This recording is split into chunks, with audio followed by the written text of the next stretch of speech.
Du planst deinen Asienurlaub, weißt aber noch nicht, ob es nach Hua Hin oder nach Da Nang gehen soll?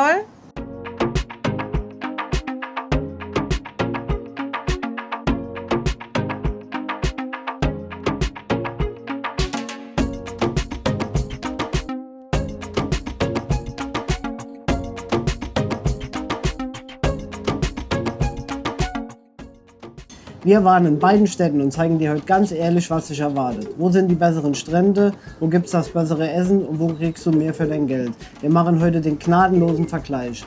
Hua Hin oder Da Nang? Los geht's. Wir starten mit der Anreise. Ja, Hua Hin liegt ja sehr dicht an Bangkok, dauert nur ungefähr 3 bis 4 Stunden und wenn du dann mit dem Flugzeug in Bangkok landest, kannst du ohne Probleme einen Bus nehmen oder auch den Zug. Noch kurz zur Einreise. Wenn du in Thailand ankommst, bekommst du automatisch 60 Tage visafreie Einreise in Thailand. Und falls du das nochmal um 30 Tage verlängern willst, kostet dich das ungefähr 50 Euro. Machen wir weiter mit der Anreise in Da Nang. Ja, Da Nang hat einen internationalen Flughafen und der wird auch von vielen Städten, vor allem in Südostasien, angeflogen. Und sogar von Deutschland aus fliegt die Emirates 4-mal die Woche nach Da Nang. Aber der Flug dauert mindestens 18 Stunden und ist mit Umsteigen in Dubai und danach nochmal Umsteigen in Bangkok. Noch kurz zur Einreise in Vietnam. Als Deutscher bekommst du 45 Tage visafreie Einreise in Vietnam und wenn du schon vorher weißt, du willst 90 Tage bleiben, ist das auch kein Problem. Da kannst du ein E-Visa online buchen und das kostet ca. 25 Euro. Ja, und da ja Hua Hin ja doch etwas einfacher zu erreichen ist als Da Nang, vergeben wir diesen Punkt an Hua Hin. Weiter geht's zu den Stränden. Das ist ja der Hauptgrund, warum wir alle im Urlaub an die Küste fahren.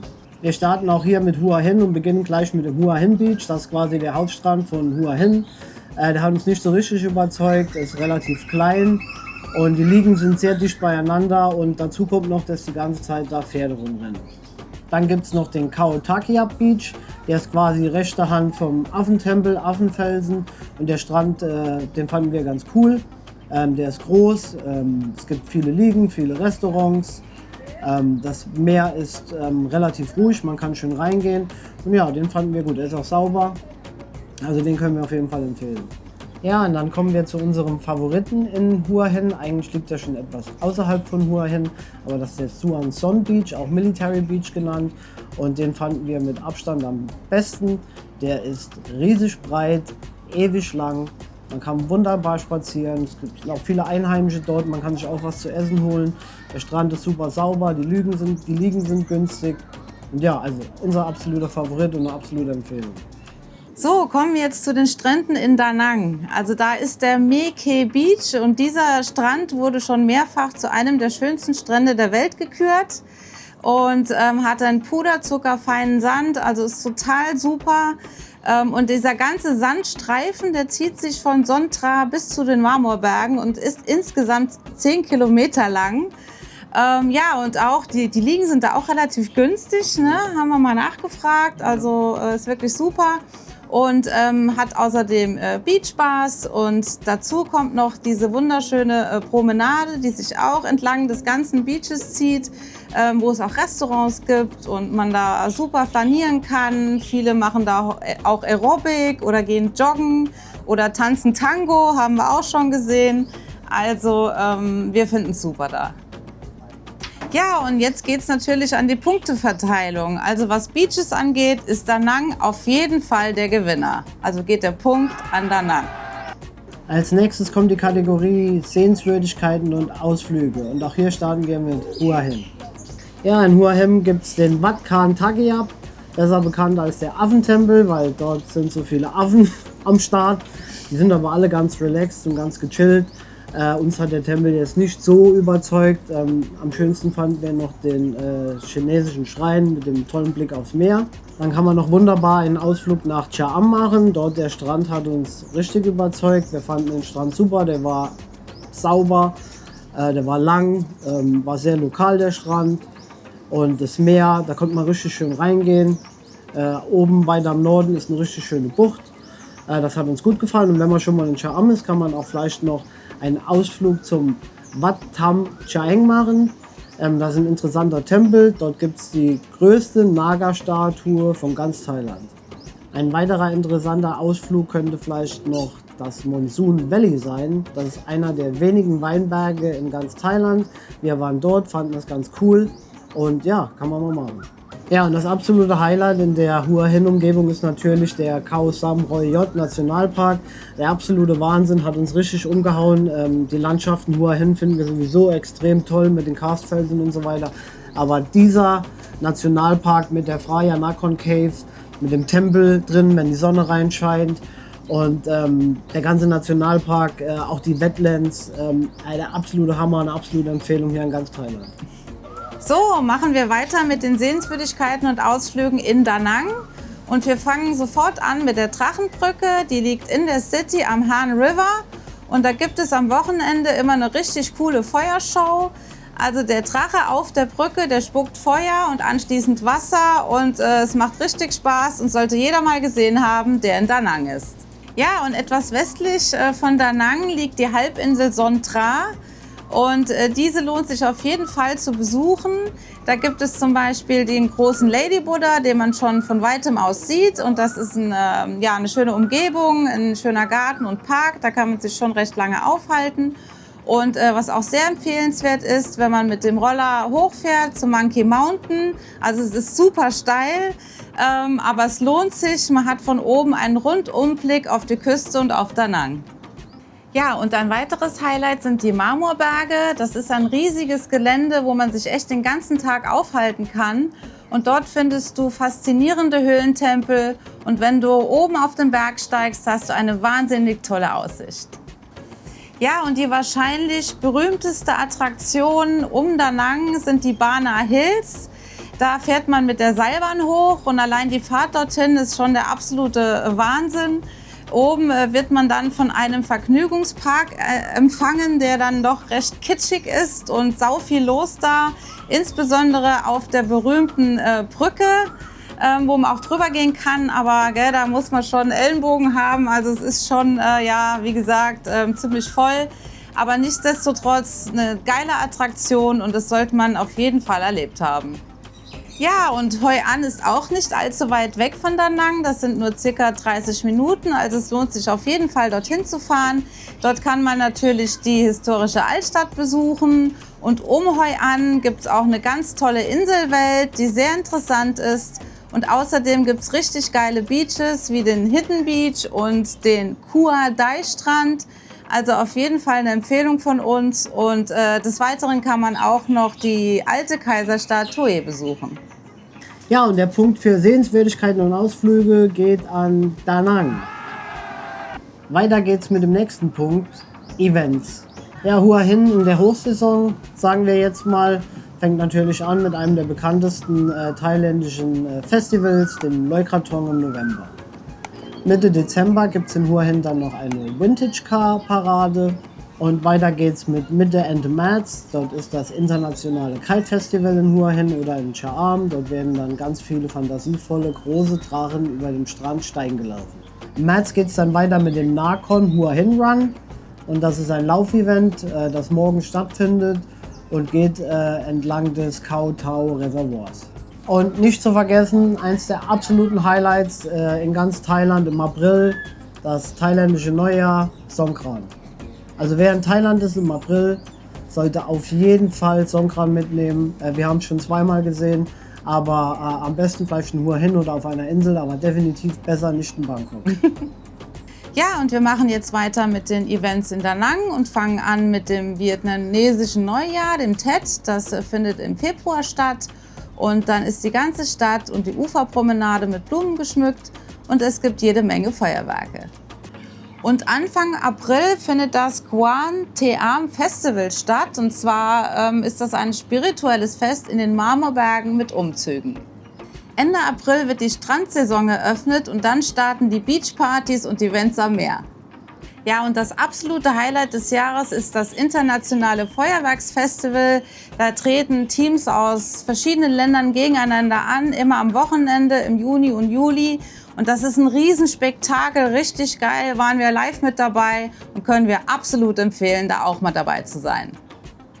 Im Juli ist die beste Zeit in Da Nang, weil da knüpft dann direkt das Da Nang Summer Festival an.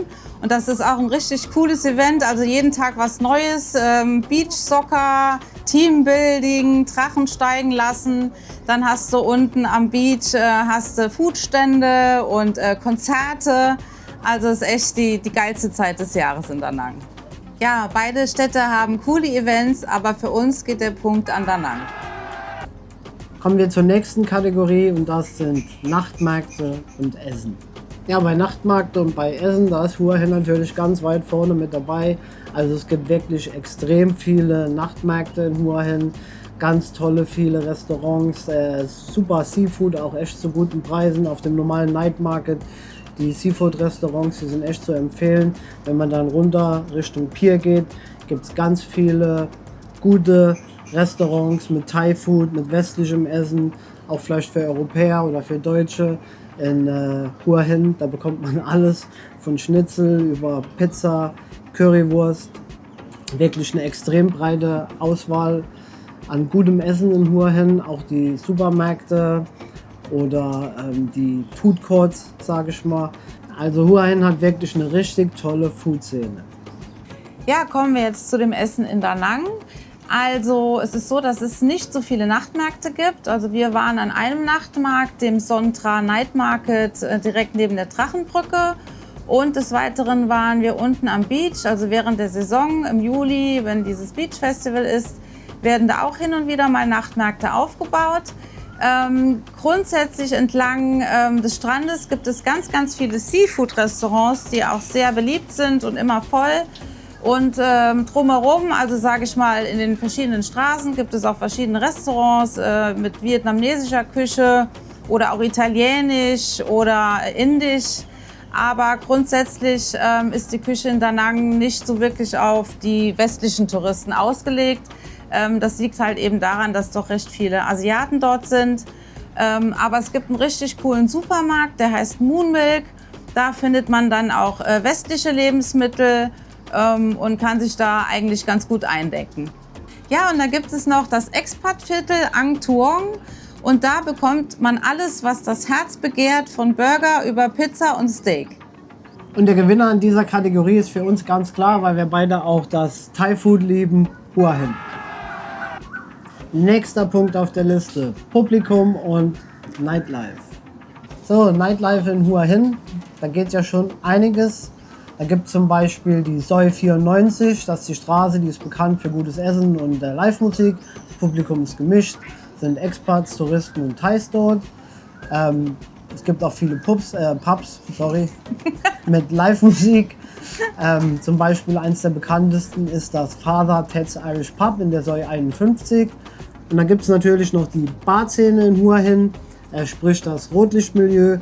Und das spielt sich hauptsächlich in der Soi Winterbad und in der Soi 80 ab. Ja, und in diesen Bereichen, da findet man halt die typischen Bierbars und das entsprechende Publikum. Ja, also in Da Nang ist das Publikum ein ganz anderes. Also dort gibt es hauptsächlich asiatische Touristen, wie zum Beispiel Koreaner, Vietnamesen oder Chinesen. Wir haben auch ein paar Russen getroffen beispielsweise und auch ein paar Europäer. Ja, und Da Nang ist sehr beliebt bei Familien und Paaren und dazu kommen noch die digitalen Nomaden und die Expats. Ja, das Nightlife von Da Nang hat einiges zu bieten. Es gibt jede Menge Beachclubs am Mae Khe Beach. Es gibt Rooftop-Bars am Han-Fluss. Am An Tuong-Viertel gibt es jede Menge Kneipen. Und außerdem gibt es in der Innenstadt den größten Nachtclub Vietnams. Anders als in Hua Hin gibt es in Da Nang keine Walking Street oder Go-Go-Bars. Zumindest nicht offensichtlich.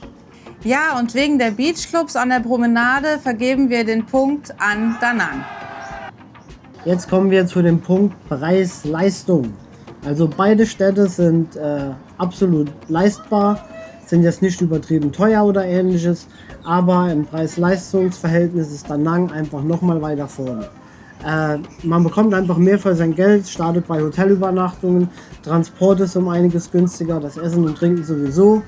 Und von den Eintrittspreisen brauchen wir gar nicht zu reden, die sind in Da Nang auch 50% günstiger. Also preis-leistungsmäßig ist unser Sieger ganz klar Da Nang. So, jetzt kommen wir zum großen Fazit. Wer gewinnt, Hua Hin oder Da Nang?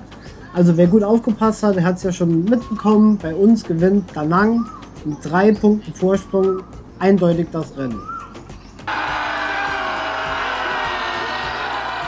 Ja, fairerweise muss man vielleicht auch sagen, dass Da Nang als Großstadt viel mehr zu bieten hat, wie jetzt das relativ kleine Hua Hin.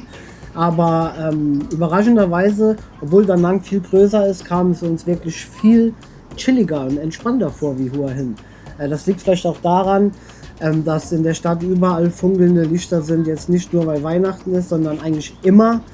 Und es gibt überall gemütliche Cafés, auch am Straßenrand, immer kleine Stühlchen, wo man sich hinstellen kann. Fantastische Strände, muss man einfach so sagen. Der My Ke Beach, das ist der absolute Hammer. Dann die Nähe zu Hoi An. Hoi An ist so toll. Wir meinen jetzt nicht nur die Altstadt. Die Altstadt ist schon sehr touristisch und überlaufen, aber die Umgebung, also außerhalb der Altstadt, Richtung Norden zu den Beaches oder auf dieser Inselwelt, ist Hoi An einfach ein absolutes Highlight. Und man muss ganz einfach sagen, in der Hauptsaison, Da Nang, da wird es einem nie langweilig, da ist wirklich jeden Tag was anderes, was einem geboten wird.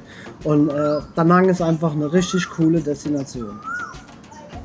Ja, wie siehst du das? Bist du Team Hua Hin oder Team Da Nang? Ja, und wir hoffen, dir hat das Video gefallen. Nimm's nicht so ernst. Lass doch gerne mal einen Kommentar da. Einen Daumen nach oben. Ein Abo würde uns riesig freuen. Wir sehen uns beim nächsten Mal. Bis dann. Mach's gut. Ciao. Ciao!